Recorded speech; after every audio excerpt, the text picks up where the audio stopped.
Bonjour et bienvenue pour une nouvelle exploration sur Effet Miroir Tarot. Le sujet que nous allons explorer aujourd'hui est celui du combat, plus particulièrement quel combat vous êtes en train de mener actuellement. Voilà, par le biais des cartes, on va aller regarder ça et on va voir votre ressource pour mener à bien ce combat. Donc pour ce faire, nous avons le choix numéro 1,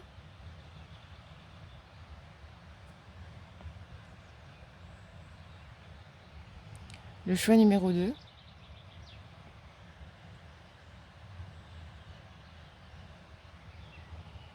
et le choix numéro 3. Je vous laisse vous centrer pour voir lequel vous appelle le plus. Et on se retrouve pour votre tirage. La minuterie est dans la description. A tout de suite. Donc c'est parti pour le choix numéro 1 d'aujourd'hui. Alors,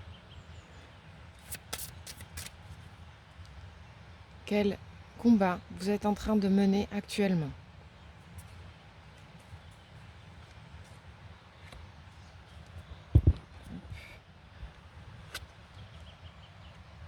Le refus de vos limites.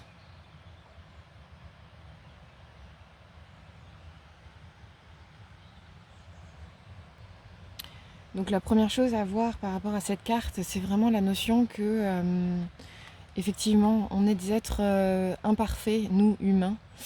Et je pense que quelles que soient les choses que l'on entreprend dans la vie, alors c'est toujours important de voir toujours plus loin, c'est toujours important de viser des buts élevés pour progresser, pour évoluer. Et pour autant, c'est précieux aussi de sentir en fait les endroits où, où notre corps a besoin de repos, où notre cœur a besoin de repos, où notre esprit a besoin de repos.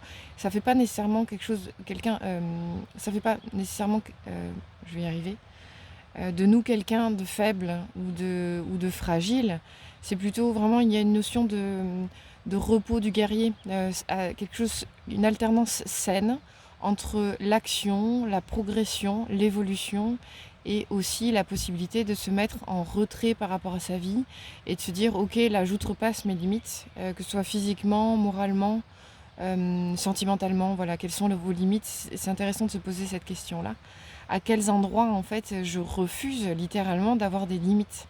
Et en fait quelque part c'est dangereux entre guillemets de refuser de voir ses limites, parce que effectivement ça peut conduire bêtement à un burn-out, que ce soit professionnel, sentimental, amical. Dans n'importe quel domaine il peut y avoir des formes de burn-out aussi au niveau des pensées. Voilà, c'est comment on va dans l'excès dans quelque chose en fait, indépendamment de ce que nous on se sent capable de faire véritablement. C'est comme si on se donnait une injonction de réussir à tout prix quelque chose en dépit de nos capacités. Alors une fois de plus, c'est vraiment pertinent, c'est vraiment intéressant dans la vie de se donner des défis, de se donner des buts élevés par rapport à nous-mêmes, par rapport à qui l'on est dans le présent. Et pour autant, c'est très important aussi pour mener à bien le projet en tant que tel, de ressentir régulièrement, voilà, où est-ce que j'en suis présentement.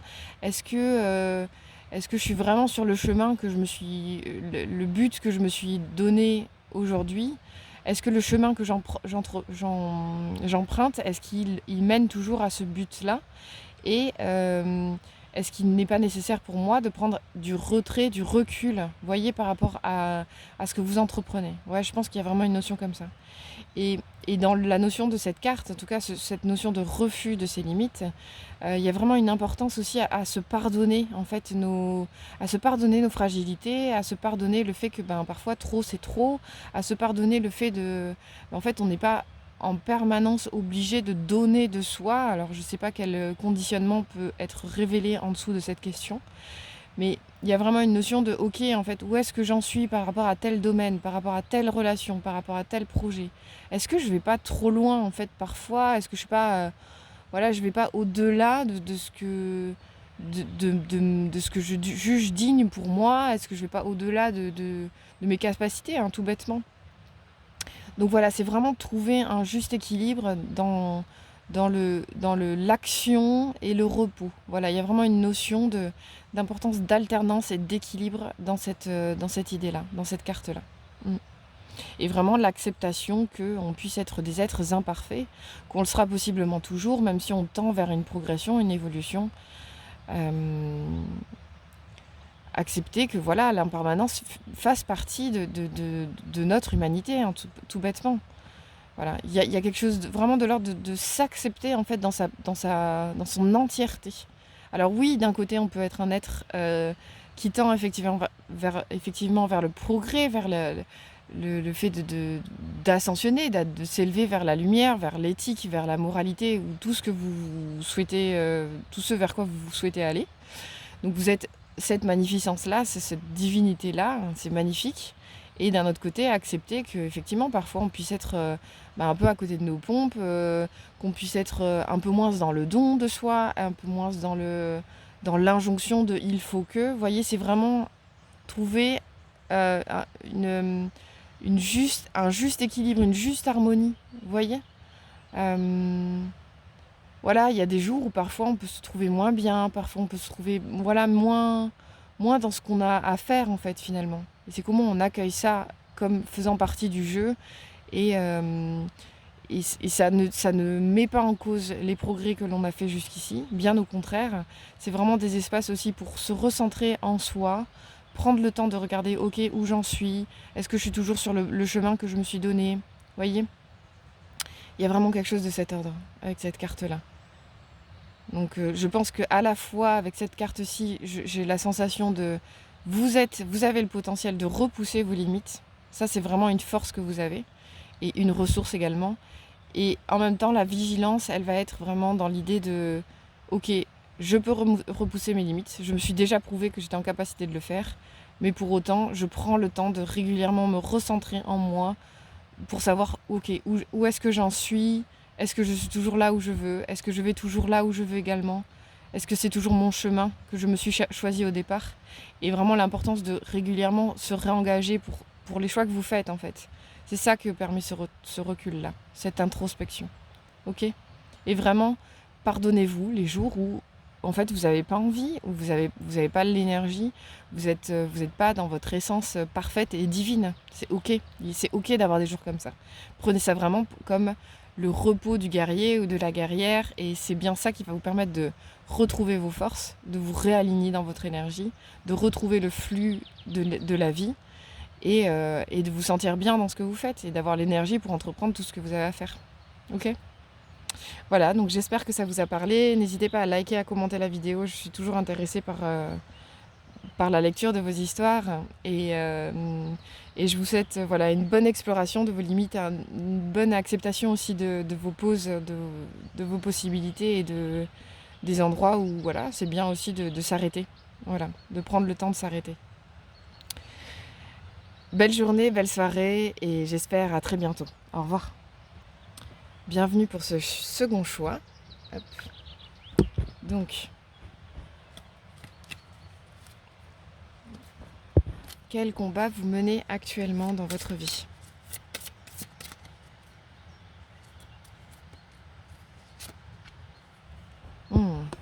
Intéressant. Nous avons le juge.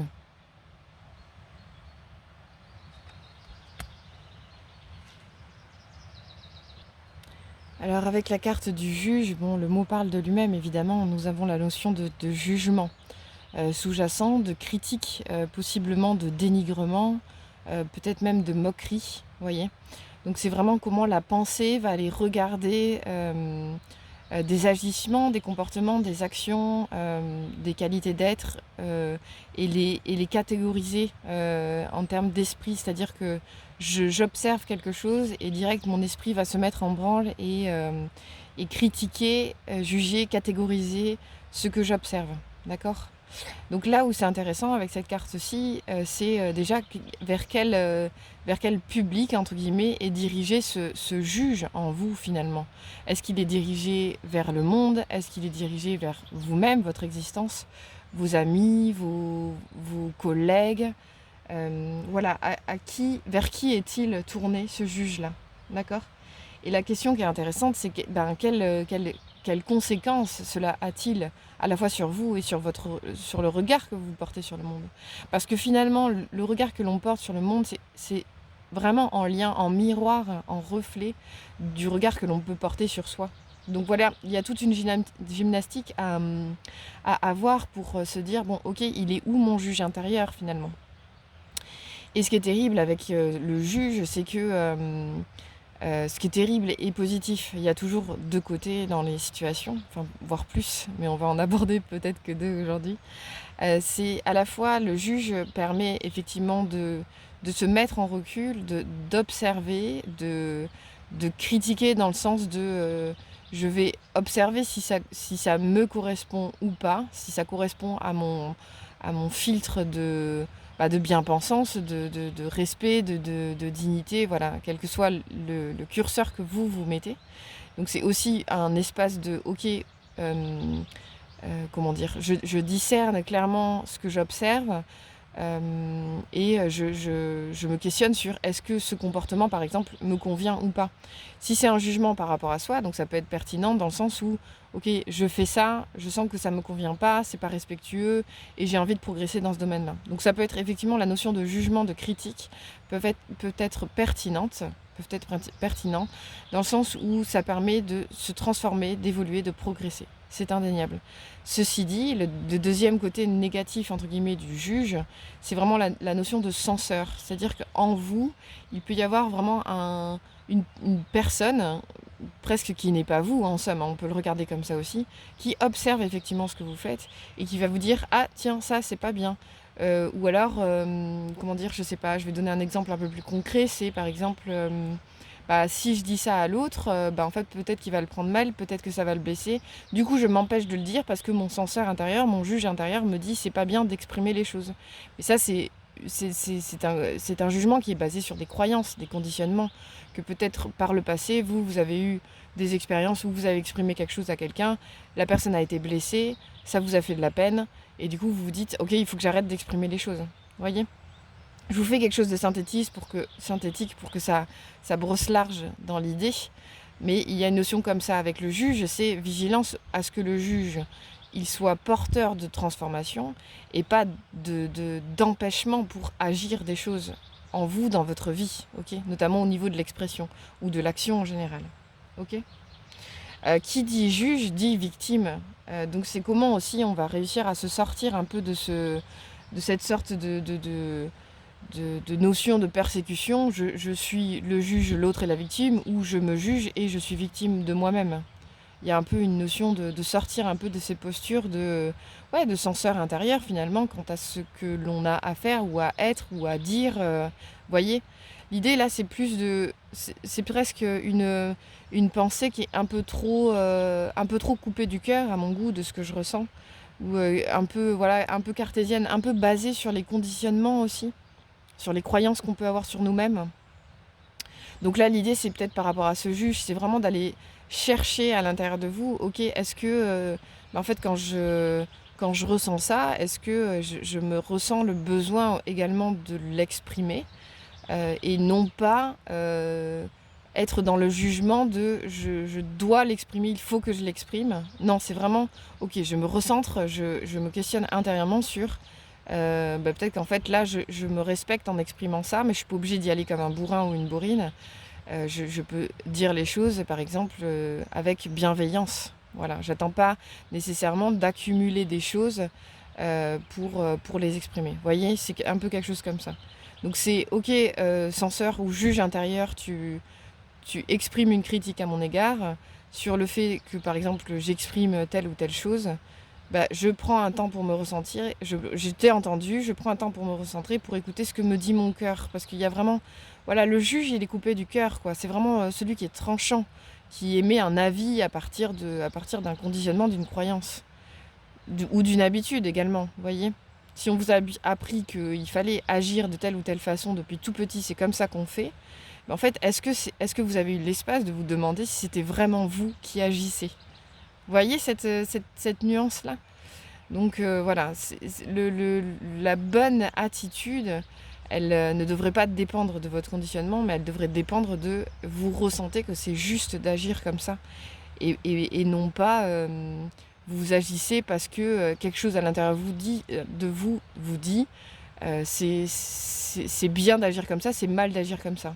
Ok, on n'est pas sur des rapports de bien et de mal là. L'idée c'est vraiment de sortir de ça. En tout cas vous par rapport à vous-même et même par rapport à votre peut-être esprit critique vis-à-vis du monde. Peut-être que ce que vous observez du monde également, en fait c'est des endroits de questionnement pour vous-même, en termes de miroir. Vous voyez ?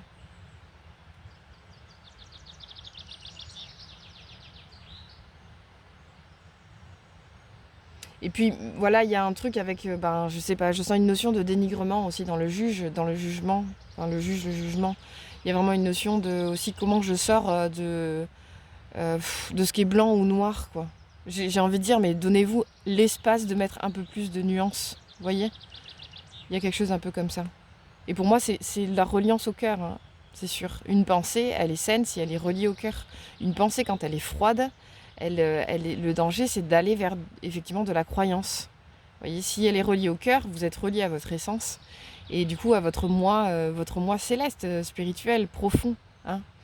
Et donc ce moi-là, il existe, il est vous, en dehors de vos conditionnements d'enfant, d'adolescent et même d'adulte. Voilà, il ne dépend plus de votre expérience d'incarnation, il est relié à qui vous êtes spirituellement. Donc on est en dehors de notre petit ego d'humain.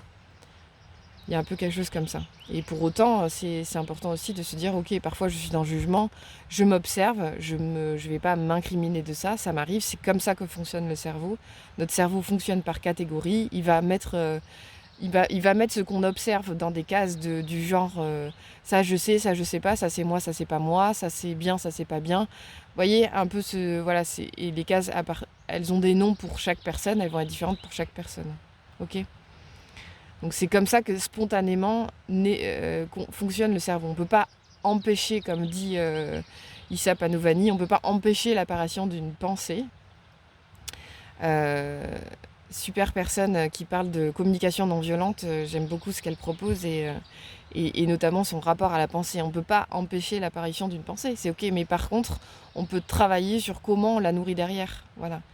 Et parfois, on peut penser que quelque chose est moche, pour autant, est-ce que je vais nourrir en permanence le fait que cette chose est moche ? Est-ce que je peux pas essayer de voir aussi la beauté qui se cache derrière telle ou telle chose ? Vous voyez, c'est vraiment essayer d'avoir une gymnastique qui ouvre le champ des possibles et pas qui la ferme. On a un peu une notion de fermeture avec le juge. Ok ? Et l'ouverture, elle se crée par quoi ? Par la reliance au cœur. Voilà, donc j'espère que ça vous a parlé. N'hésitez pas à liker, à commenter la vidéo. Je suis toujours heureuse de lire vos petites histoires et comment ça résonne pour vous également. J'espère à très bientôt. Belle journée, bonne soirée. Au revoir. Et c'est parti pour la 3e possibilité. Donc, hop, quel combat menez-vous en ce moment ?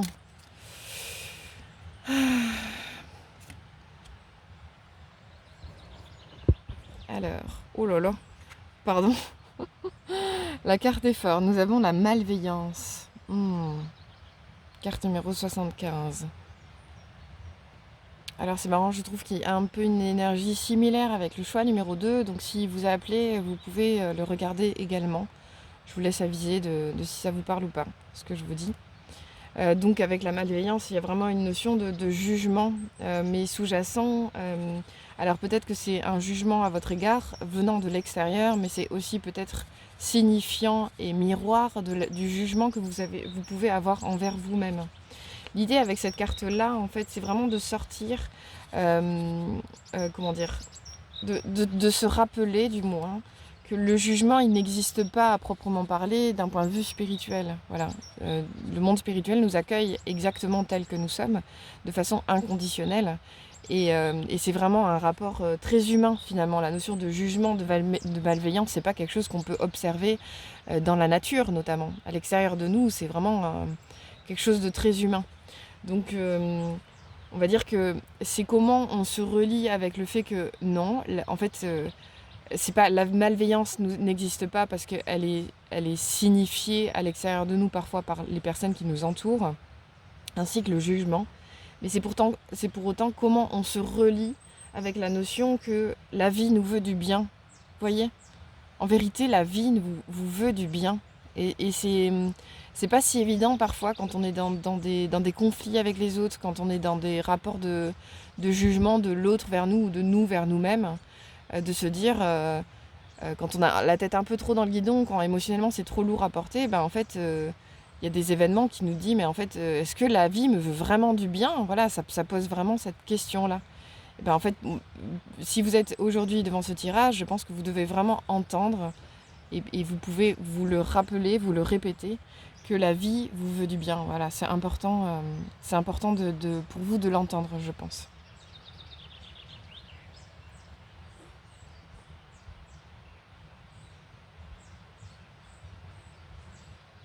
C'est comment aussi, possiblement, vous allez attirer à vous éventuellement des situations qui vont vous faire croire que justement la vie vous veut du mal. Ça va un peu loin et vous prenez si ça résonne, vraiment, vraiment c'est complètement ok. D'accord?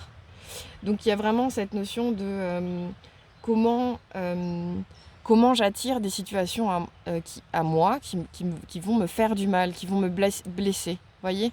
Et peut-être que ces situations négatives que vous pouvez vivre dans votre vie actuellement, ou dans le passé, ou votre appréhension par rapport au futur, il y a une notion de ok, comment j'attire aussi à moi des situations dans lesquelles peut-être j'outrepasse ma propre dignité, mes propres capacités, mes propres possibilités, et du coup je me fais du mal en fait par concours de circonstances. Voyez? Donc c'est comment aussi envers vous-même vous reliez au fait que, ben, comme je le disais, la vie vous fait du bien, mais vous-même, voulez-vous du bien? Voulez-vous du bien à vous-même? C'est vraiment une question importante, je pense, à vous poser. Est-ce que vous voulez vraiment du bien aujourd'hui, en fait? Est-ce que vous sentez le droit d'être heureux, heureuse, de vivre des choses positives et d'attirer à vous des situations dans lesquelles vous allez être bien, vous allez vous sentir bien, vous voyez? Je pense que c'est vraiment important. Et c'est comme une réconciliation un peu avec vous-même. Il y a une notion sous-jacente de ça. Ok, mais en fait, à partir de maintenant, j'attire des situations qui me font du bien. J'arrête d'attirer à moi des situations qui me font du mal. Il y a vraiment un switch. Je sens vraiment une possibilité de switch. Voilà, dans ce combat un peu de vous à vous et de vous avec la vie. La vie, c'est pas forcément une lutte permanente, en fait. Ça peut aussi... et parfois, on a la sensation que si, clairement. On se dit, mais quand est-ce que ça va se terminer, ce bordel-là, quoi? Il y a vraiment une notion comme ça. Mais pour autant, peut-être que vous attirez à vous des situations où ben, ça vous permet de vous questionner, de changer des comportements. Mais pour autant, voilà, la vie aussi, ça peut être calme, ça peut être tranquille, ça peut être un rayon de soleil, des oiseaux qui chantent et un chat qui ronronne. Vous voyez, ça peut être tout un tas d'autres choses positives également. Vous voyez? En tout cas, voilà, quelle place occupe ben, la notion de malveillance dans votre vie? Donc c'est intéressant parce que la bienveillance qu'on peut voir en opposition à ce mot de malveillance, la bienveillance, c'est veiller au bien. Et bien en fait, je vais aller interroger un peu la malveillance aussi, comment vous veillez au mal vous-même dans votre propre vie, et c'est vraiment comment vous attirez à vous des situations dans lesquelles vous êtes pas possiblement en danger, mais en tout cas en souffrance, en difficulté. Il y a vraiment quelque chose comme ça, quoi. En fait, à partir de maintenant, vous pouvez vous dire stop, en fait, je vais vivre à partir de maintenant des situations dans lesquelles je suis bien, ça va bien se passer. Vous voyez?